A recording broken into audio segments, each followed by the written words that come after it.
The alien girl in the cage. The air inside the cargo pit was hot and dirty. The lights flickered above, making shadows dance across rows of cages. Most were empty. Only one cage had something still alive. Inside that cage, a young alien girl sat, hugging her knees. Her silver blue skin was bruised, her long white hair was tangled. She had not eaten in 2 days. Her name was Zira, and she believed she would die here. She had heard the stories. Her people, the Liverons, believed humans were monsters. They didn't just fight, they ate. Some said humans drank alien blood. Others said they cooked their prey over fire like beasts. And Zira had been captured by raiders and brought to this planet, Earth. Now she was just cargo. Her ears twitched as footsteps echoed from the metal stairs. Someone was coming down. Another buyer, whispered, the alien trader with sharp teeth and greasy hands. You're lucky, girl. Maybe he'll eat you fast. Zira closed her eyes. Her small frame shivered. She had stopped praying. No gods answered in cages. The human buyer stepped into view. He was tall, muscular, dressed in worn battle armor with dirt on his boots. A scar ran from his jaw to his neck. He looked like a killer. Zira's heart pounded. The human looked at her through the bars. His eyes didn't show hunger. They looked tired. What's her price? He asked. Only 5 credits. She's half-starved. Not good for work. Might as well cook her. Zira gasped. Cook? The human frowned. Shut up, he said to the trader, tossing a small bag. 5 credits. The trader grinned. She's yours. The cage creaked as the lock opened. Zira backed into the corner. Please, she whispered in a broken voice. Make it quick. The human knelt down outside the door. What's your name? She stared, confused. No human had ever asked that. Zira, I'm Corbin, he said, and I'm not going to hurt you. She didn't believe him. Corbin stood and held the cage door open. Come, Zira didn't move. I'm not forcing you, he said, then turned around and walked a few steps away. For a full minute, nothing happened. Then Zira stood slowly. Her legs were weak, but she stepped out. She expected chains, a collar, a leash. But there was nothing. Corbin walked ahead without even looking back. She followed like a shadow, silent and ready to run if needed. Outside the pit, the night was cold. Lights blinked on ships in the sky. Corbin led her to a small shuttle, old but clean. He opened the door and motioned for her to enter. Zira hesitated. What is this? She asked. My ship. You're safe here. He stepped inside. She followed. Still unsure. The ship hummed quietly. Inside it was warm. There was a chair, a soft bed, and a table with food on it. Zira's eyes went wide. He sat down and pointed at the plate. You hungry? She blinked. Is this a trick? No. Trick, sit, eat. She sat slowly and stared at the food. It smelled good, but her hands didn't move. I don't understand, she said. What don't you understand? Why, aren't you eating me? Corbin stared at her for a moment. Then he laughed, softly, kindly. Because I don't eat people, he said. That's not what humans do. But everyone says they're wrong. Zira's fingers slowly reached for a piece of bread. She took a small bite. Her eyes widened. It was warm, soft, real. She hadn't tasted real food in days. Corbin leaned back and closed his eyes. Eat all you want. You're free now. Zira kept chewing, but her mind raced. Free? She was still in a stranger's ship, still in a strange world. But, for the first time since her capture, the fear began to fade, just a little. After eating, she looked around the room. There were no locks, no cameras, no traps, only silence. Corbin stood and walked to the small bed in the corner. He sat down, removed his boots, and lay back. You can take the chair, he said. I'm tired. Zira stood frozen. You're sleeping? Now? Yes. You're not going to chain me? He looked at her, eyes half closed. I'm not your enemy. Then he turned away and pulled the blanket over his chest. Zira stared at him. What kind of human was this? She stayed awake all night, watching, waiting. But the human didn't move, he just slept. Like he had nothing to fear. She whispered to herself, maybe not all humans eat people. And for the first time she wondered if the stories were wrong. The morning light crept through the small round window of Corbin's ship. Zira hadn't slept. She had stayed in the corner of the room watching the human all night. He didn't move much, just turned a little in his sleep and made soft breathing sounds. There were no chains, no knives, no signs that he planned to eat her. Still, she didn't trust it. Now, the human was awake. He stretched his arms and yawned like some lazy beast, not like a killer. Then he walked past her, giving only a short nod, and disappeared behind a small wall in the ship. Zira sat still, wondering what came next. Maybe now he'd show his real side. Maybe now he would hurt her. But instead, a strange smell filled the air, warm, rich, and almost sweet. Her stomach made a loud sound, betraying her hunger. Corbin returned, holding a small tray with 2 plates. He set it on the table in front of her. Breakfast, he said casually. Zira blinked. There were eggs, a soft roll, some kind of warm drink. It all smelled like something from a dream. She stared at the food, then at him.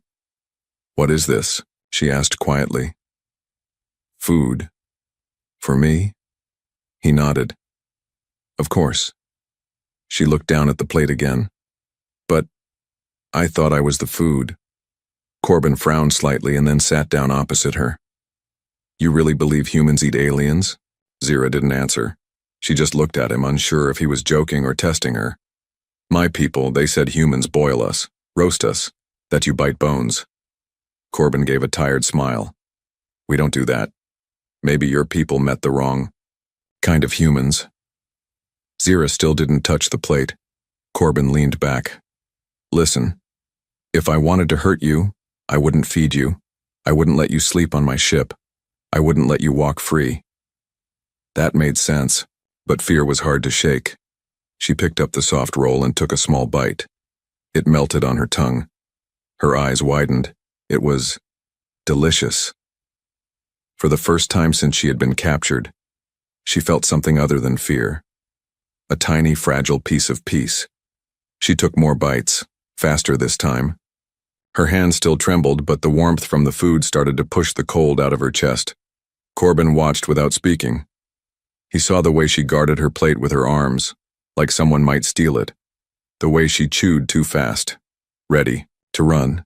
This wasn't just hunger, this was survival. When she was done, she looked up, wiping her mouth with the back of her hand. Why did you buy me? She asked. Corbin didn't answer right away. He seemed to be thinking carefully. I don't like seeing people in cages, he said finally. No matter what species. But you didn't even know me. I didn't have to. Zira frowned. That made no sense in her world. In her world, no one did anything without a reason. No one gave without wanting something back. Then what do you want from me? She asked softly, almost afraid of the answer. Corbin stood up and picked up the empty plate. Nothing. You're free. The words echoed in her head. Free. But what? Did that even mean now? She followed him as he moved toward the back of the ship where the sleeping room and control panel were. The ship was quiet, clean, and strange, unlike the cold cages she had known. Corbin looked at her again. You can stay until we reach the outer colonies. Then I'll drop you somewhere safe. No cages, no traitors, no humans if that's what you want. Zira's breath caught in her throat. You're letting me go? Yes. Her eyes filled with tears she hadn't felt in years. She turned her face away, embarrassed. No one ever let me go before, she whispered. He paused. Then maybe they were the real monsters. The words hit her deep. Something inside her chest cracked open. She sat down near the door, hugging her knees again, but this time it wasn't from fear. It was confusion. Her whole life, she had been told humans were dangerous, that they only take and destroy. But this one fed her, let her sleep, didn't touch her, didn't ask for anything. She stared at Corbin's back as he adjusted the ship's settings. He looked strong but not cruel, rough but not wicked. Her thoughts swirled. Maybe, just maybe, everything she had been told was wrong. But if this human wasn't her enemy, then who was? As the ship left the planet's orbit and entered the stars, Zira's heart beat differently, not just from fear, from something new, hope. Zira stood at the edge of the small room, her silver blue skin glowing faintly under the soft lights of the human ship. The hum of engines filled the silence like a lullaby, but she could not sleep. She had been given food. She had been given kindness. She had been given a bed, yet all of it felt like a test. In her world, no kindness came free. The human, Corbin, was asleep again. He lay on the bed with one arm resting behind his head, the other hanging loosely at his side. His boots were off, his weapon belt on the floor near the wall, not near his hand. That puzzled Zira. A warrior always sleeps with his weapon near. Everyone knew that, but not this human. Zira stepped closer, quietly. She expected him to flinch, to reach for a blade or suddenly open one eye. But he didn't. He just breathed softly, his chest rising and falling, as if her presence meant nothing. Or maybe, as if her presence meant peace. Her eyes studied, his face in the dim light. He had a scar along his jaw, rough skin and short dark hair. He didn't look kind. He didn't look like the heroes from her childhood songs.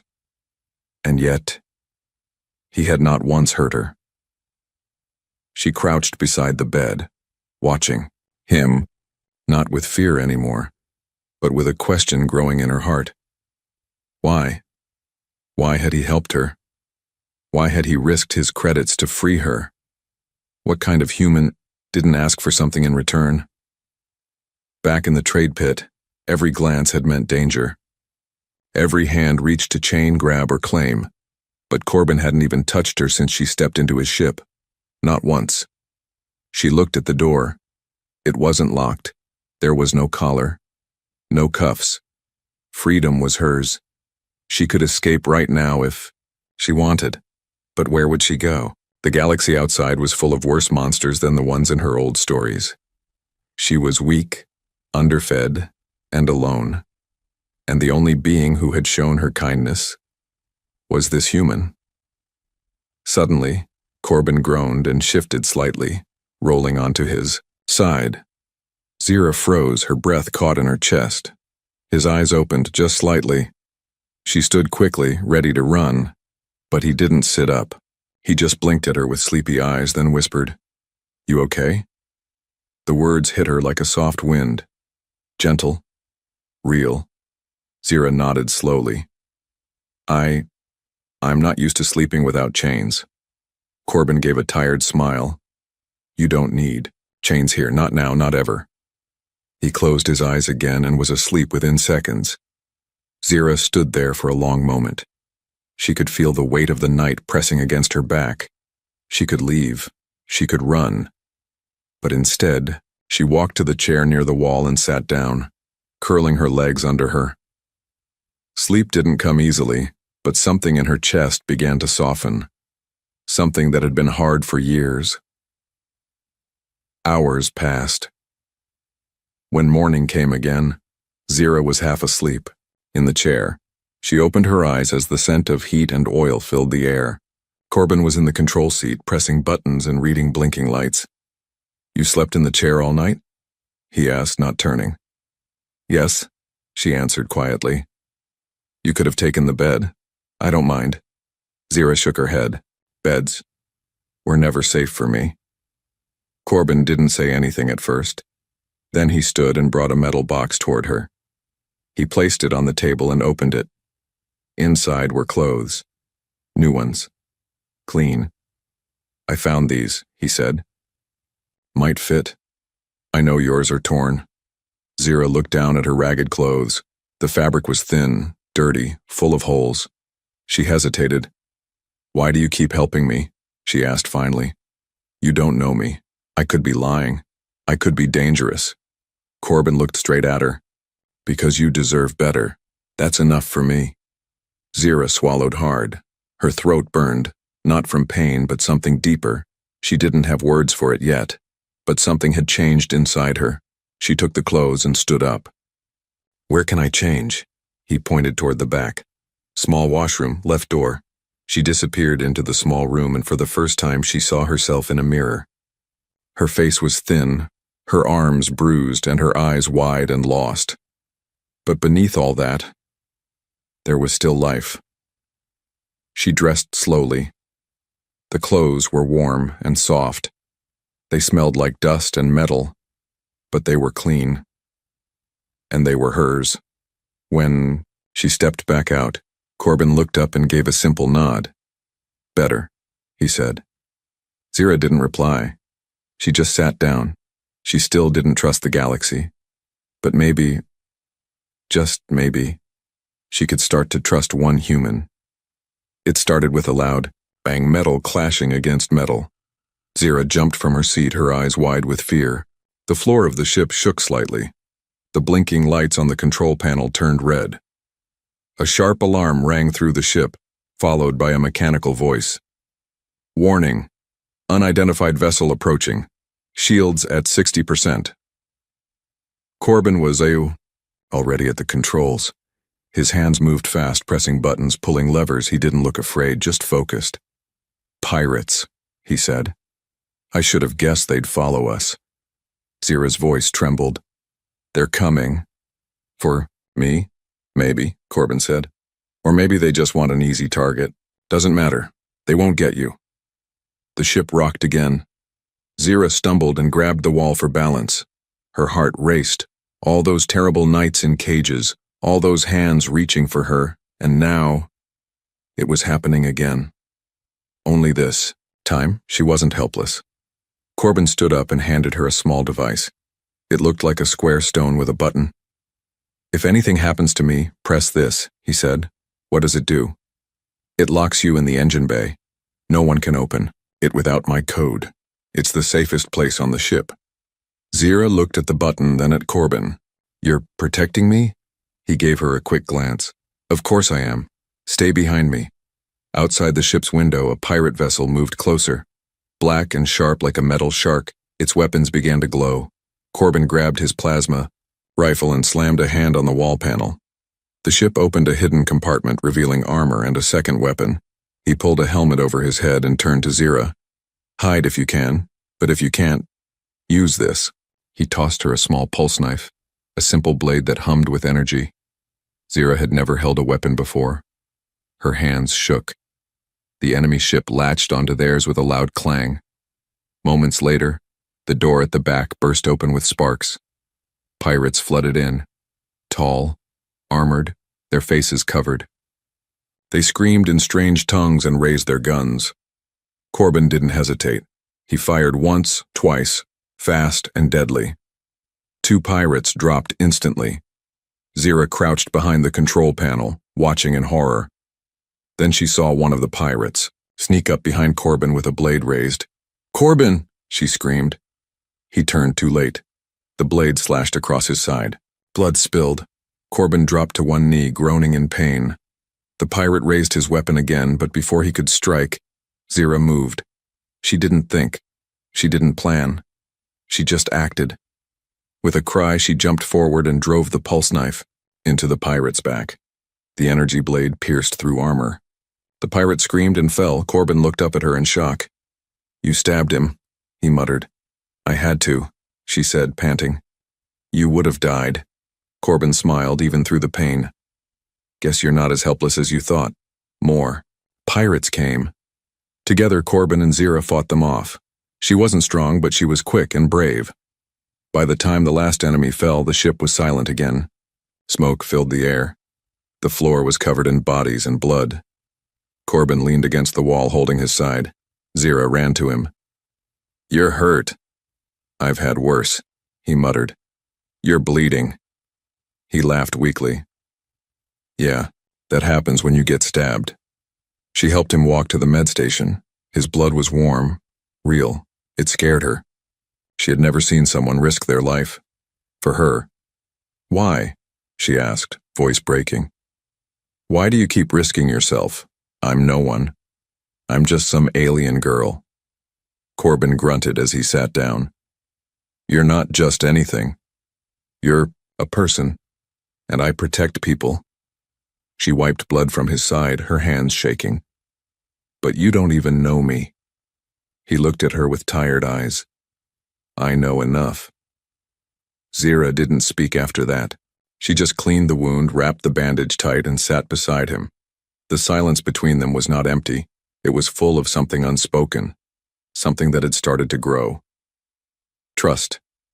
She looked at her hands, the same hands that had held chains, now holding bandages. The same hands that had once been too weak to fight, now saving someone. Outside, the stars shined. The danger had passed. But inside Zira, something even bigger had changed. She was no longer just a survivor. She was something else, and she would never be the same again. Zira sat beside Corbin in the quiet med bay of the ship. The floor still carried the marks of battle, burned patches from plasma, smeared blood from pirates, and broken pieces of armor scattered around. But the silence now felt different. Not like fear. It felt calm. Corbin was resting, his wound tightly bandaged. The bleeding had slowed, though he was still pale. He didn't speak much. He didn't need to. Zira stayed close, watching every breath he took. She had never cared for someone like this before, not even on her own planet, and that scared her more than the pirates ever had. Zira reached out and gently touched the edge of the blood-stained bandage on his side. Her fingers trembled. She remembered the moment she saw him fall, the moment. Her heart almost stopped. You didn't have to protect me, she whispered. Corbin opened one eye, weak but awake. I did, he said. Why? I'm nothing. I was born in a hole, sold like meat. On my planet, no one would have lifted a hand for me. You're not meat, Corbin said, his voice stronger than before. You're not cargo. You're someone. Zira turned away. Her throat tightened. You don't understand, she said. Back home, the elders said humans eat our kind. They said we're nothing but soft skins and pretty bones for your fire pits. When they threw me in that cage, I told myself to stop hoping, to accept it. I thought you were going to devour me the moment you bought me. Corbin chuckled softly, then winced in pain. I've been called many things, but never a man-eater. Zira looked at him, her silver eyes full of confusion and pain. So why did you do it? Why buy me? Why fight for me? Corbin looked away, staring at the ship's ceiling like he was searching for the answer in the stars. I was stationed on a mining colony once, he said. The miners kept a Liveran boy locked in a cage. They said he was a thief. I didn't know better. I thought he was a thief. One night, the boy escaped. He ran into the cold zone and froze to death. Turned out, he was just trying to find his sister. Zira blinked, listening carefully. I never forgot his face, Corbin continued. I could have helped him, but I didn't. I won't make that mistake again. Zira's hands were in her lap now. She didn't know what to say. She had spent her life hiding, surviving, fearing every footstep. Now someone had fought for her. Someone had bled for her. No one had ever looked at her the way Corbin did, like she mattered. She stood and walked to the ship's mirror again. She didn't recognize herself. The girl in the reflection wasn't a prisoner anymore. Her skin still had bruises, her hair still wild, but there was something different in her eyes, something alive. She returned to Corbin and sat beside him, again. She reached for the knife he had given her during the fight and laid it in his hand. I'm not giving this back, she said. I just want you to know. I'll use it if I have to. I'll fight for you now. Corbin smiled faintly. That's all I ask. There was silence again, but this time it was comfortable. Like the quiet between two souls who had survived something together. Zira leaned her head lightly on the edge of the bed just beside his arm. "I've never felt this safe before," she whispered. "You are safe," Corbin said, "as long as I'm breathing." She closed her eyes, letting herself believe it. Just for a while. Then her voice came again, quiet, but certain. "They called me food. A thing.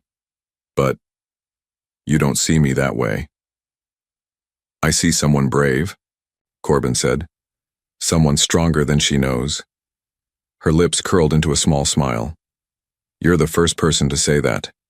He didn't answer. His hand, rough and warm, lightly touched her arm. Not as a command, not as ownership, but as a bond, a promise. Zira didn't move away. For once, the touch didn't scare her. And in that moment, she finally believed the truth. She was never food, never cargo, never nothing. She was someone. The sky above Alaris was wide and filled with soft, drifting clouds. Bright twin suns warmed the ground and gentle winds moved across the hills.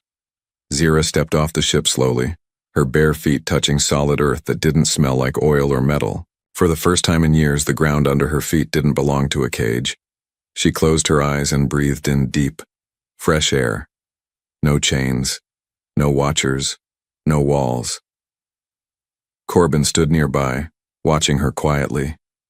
He didn't rush her. He didn't speak. He understood what this moment meant. Alaris was known as a place for refugees, runaways, and those who wanted a second chance. It was not ruled by empires or slave traders. There were no auctions here, no fences, just communities who believed that every soul deserved peace. Corbin finally broke the silence. "There's a village a few miles ahead, friendly people, quiet living." Zira turned to him. "And you trust them?" "I've been here before," he said. "They helped me once, before I became a soldier, before everything." Zira's eyes stayed on him for a moment longer. She nodded. "Then I'll trust them, too." They walked together along a dusty path leading into green hills. Birds sang in the trees. Strange flowers bloomed at their feet. Zira had never seen a world like this. She had only known dark markets and sharp metal. Here, everything felt softer. As they neared the village, Zira saw children playing in the fields. A large furry animal followed them, barking joyfully. None of them looked afraid. No one stared at her. No one pointed. For the first time, she wasn't the alien. She was just someone passing by. A woman with gray hair waved them over and offered water. Corbin nodded and introduced Zira. The woman smiled kindly and gave her a piece of warm bread. Zira held it in her hand for a long time before eating it. "Not poisoned," Corbin whispered with a grin. Zira laughed quietly and took a bite. It was sweet. It reminded her of nothing, and that was a good thing. That night, they stayed in a small guest house on the edge of the village. Corbin worked with a few farmers to repair broken equipment. Zira sat with a group of village women who painted small patterns on stone tablets. She didn't speak much, but she listened. She watched their hands move with calm and care. A little girl with 4 eyes and golden skin sat beside Zira and handed her a brush. "Try it," the girl said. Zira hesitated, then dipped the brush in color. Her fingers were clumsy, unsure, but the girl only smiled. "It's not about being perfect, it's about creating." And so Zira painted. And when she finished, her hands were stained with red and gold and her heart felt lighter. Later, under the stars, Zira and Corbin sat on the roof of the guest house. "Never imagined this," Zira whispered. "Peace. Laughter. No cages." "You earned it," Corbin said. "No," she replied. "You gave it to me." Corbin shook his head. "I only opened the door. You walked through it." Zira looked at him. Her voice was soft. "Back when I first met you, I thought humans only saw aliens as meat, as property. But you saw me." "I saw someone who needed help," he replied, "and someone worth saving." She was silent for a while. Then she asked, "Do you think I'll ever stop being afraid?" Corbin looked up at the stars. "Fear never fully leaves us. But freedom gives us something stronger. What's that? Choice, he said. And the chance to become something new. Zira turned her eyes back to the village below, where soft lights flickered like fireflies. I want to help others, she said. Like me. Still locked up. Still waiting for someone to open the cage. Corbin smiled. Then that's what you'll do? Zira stood, the wind brushing her silver hair across her face. She felt different, like something inside her had shifted. She had tasted freedom now. Not the kind that was handed to you, but the kind you lived, and she was never giving it back. The wind was cold at the edge of the village cliffs where the stone met the sky. Zira stood there alone, her silver blue skin glowing under the twin moons of Alaris. Below, the lights of the village flickered gently, and behind her, Corbin sat near a small fire waiting for her to speak. But Zira needed a moment. She had never felt so heavy and so light at the same time. Tonight marked one full cycle since Corbin had pulled her out of that cage, when she had thought he was going to eat her. She smiled now at the memory, not because it was funny, but because of how deeply she had misunderstood. Back then, eaten meant death to her. It meant being used, destroyed, forgotten. That was what her people taught, that humans were monsters. But Corbin had changed that word forever. Now, eaten meant something else. She turned and walked back toward the fire. Corbin didn't look up as she sat beside him, but he handed her a warm mug and said, "Still thinking?" Zira nodded. "I can't stop." He smiled. "That's not always a bad thing." She took a sip and stared into the flames. "When I first met you, I thought you were going to consume me. My fear told me that humans didn't care about who we were, that they would take and leave only bones behind." Corbin listened without interrupting. The firelight danced on his face, catching the soft lines around his eyes, the kind that only appear after a long life of pain and patience. Zira continued, voice low. "But you didn't destroy me. You didn't devour me. You gave me back pieces of myself I had already buried." Corbin finally spoke. "I didn't do anything special, Zira. I just did what was right." "No," she said firmly. "You did what no one else ever did. You saw me. You didn't need me to prove anything. You just gave me safety when I had nothing left." Her voice shook, but she kept going. "Now I know what it really means to be eaten." Corbin raised an eyebrow, confused. She looked at him, her eyes full of something fierce and raw. "It means to be accepted so deeply by someone that you live inside their world, not as prey, but as part of them. You made room for me, Corbin. Not in your ship, but in your life." He blinked, surprised. He opened his mouth to speak, but she wasn't finished. "I used to think I was broken. Too dirty, too weak, worthless, but every time you let me make a choice, every time you trusted me to stand beside you, you were feeding me something. Something I didn't know I was starving for." Corbin's voice was quiet. "And what was that?" "Belonging," she whispered. Silence settled between them again, thick and warm like a blanket. The wind around the cliff's edge sang softly through the tall grass. It no longer sounded like a warning. It sounded like music. Zira placed her hand over his. "You changed what the word human means to me. You changed what I mean to me." Corbin turned to her, and for a long moment he didn't speak. He didn't. Then he said, "You know what the first thing I thought when I saw you in that cage?" She shook her head. "I thought, that's someone who still has fight left in her eyes. I didn't see weakness. I saw someone waiting for the right reason to stand." Tears filled Zira's eyes, but they didn't fall. She had cried enough in cages. Now she just let herself feel. She leaned her head on his shoulder and said, "Then let's never go back to who we were. Let's make sure we never forget what freedom tastes like." "We won't," Corbin promised. Behind them, the fire flickered low. Below them, the village glowed like stars had fallen to the earth, and above them, the sky stretched wide and open. Zira closed her eyes. She had not been eaten. She had been seen. She had not been owned. She had been chosen. And in the end, she had not been saved. She had been reborn. This wasn't the end of her story. It was the beginning.